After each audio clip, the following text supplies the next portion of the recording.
Një lokal në fshatin Bajs të qarkut Shkodër është zbuluar nga policia si ambient ku dyshohet se shitej kokainë dhe organizoheshin lojra fati të palishme. Gjatë kontrolleve të ushtruara nga policia e qarkut Shkodër në ambientet e lokalit, uniformat blu gjetën dhe sekuestruan doza të lëndës narkotike kokainë, 4 telefona celular dhe një makinet për lojra fati.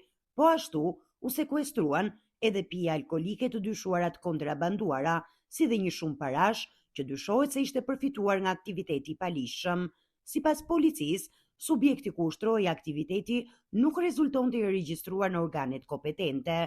Në përfundim të operacionit, u arrestua në flagrancë pronari i lokalit, 26 vjeçari Gabriel Popaj, banues në fshatin Vukpalaj. Aksioni u zhvillua nga specialistët e seksionit për hetimin e krimeve ekonomiko-financiare, si dhe seksioni për hetimin e narkotikëve me mbështetjen e forcës së posaçme Shqiponja. Materialet procedurale janë referuar prokurorisë për veprime të mëtejshme.